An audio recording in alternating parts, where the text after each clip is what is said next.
প্রধানমন্ত্রী হিসেবে দায়িত্ব নেয়ার পর বিএনপির চেয়ারম্যান তারেক রহমান নতুন মন্ত্রিসভা গঠন করলে দেশজুড়ে বিএনপি নেতাকর্মীদের মাঝে আনন্দ ছড়িয়ে পড়ে।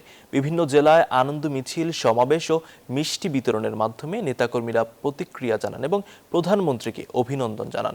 এছাড়াও বগুড়ায় মীর শাহে আলম, জামালপুরে এম রশিদুজ্জামান মিল্লাত, যশোরে অনিন্দ্য ইসলাম অমিত এবং ফেনীতে আব্দুল আউয়াল মিন্টু মন্ত্রী প্রতিমন্ত্রী হওয়ায় মিছিল ও মিষ্টি বিতরণ করা হয়। সদ্য প্রধানমন্ত্রী হওয়া বিএনপির চেয়ারম্যান তারেক রহমানকে ঘিরে তার দলের তৃণমূল থেকে সাধারণ নেতাকর্মীদের মাঝে কাজ করছে উচ্ছ্বাস, স্বস্তি ও নতুন প্রত্যাশা।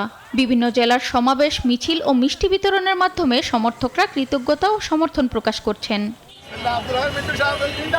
বগুড়া 2 আসনের সংসদ সদস্য মীর শাহে আলম প্রতিমন্ত্রী হিসেবে শপথ নেওয়ার পর শিবগঞ্জের মহাস্থানে দলীয় নেতৃবৃন্দ সাধারণ মানুষের মাঝে মিষ্টি বিতরণ করেন। উপজেলা বিএনপির নেতারা পথচারীদের মাঝে মিষ্টি তুলে দেন এবং প্রধানমন্ত্রী তারেক রহমান সহ নবনিযুক্ত মন্ত্রীদের সাফল্য কামনা করেন।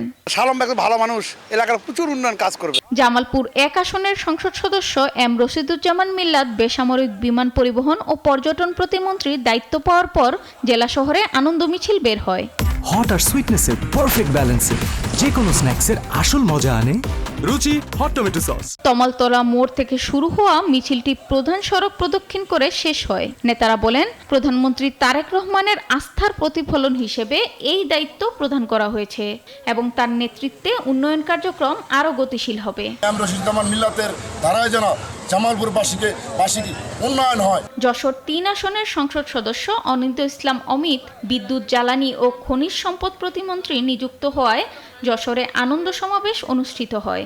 বক্তারা প্রধানমন্ত্রীকে ধন্যবাদ জানিয়ে বলেন, এই নিয়োগ দলের সাংগঠনিক শক্তিকে আরও সুসংহত করবে। যশোরের মানুষের চাহিদা পূরণে তিনি সহায়ক ভূমিকা রাখবেন।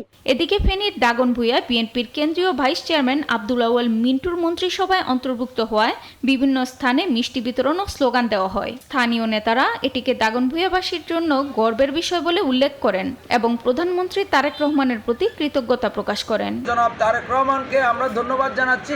সার্বিকভাবে নতুন মন্ত্রিসভা গঠনকে কেন্দ্র করে বিভিন্ন জেলায় উৎসব মুখর পরিবেশ বিরাজ করছে এবং দলীয় নেতাকর্মীরা প্রধানমন্ত্রী তারেক রহমানের নেতৃত্বের প্রতি পূর্ণ সমর্থন ও আস্থা প্রকাশ করেছেন।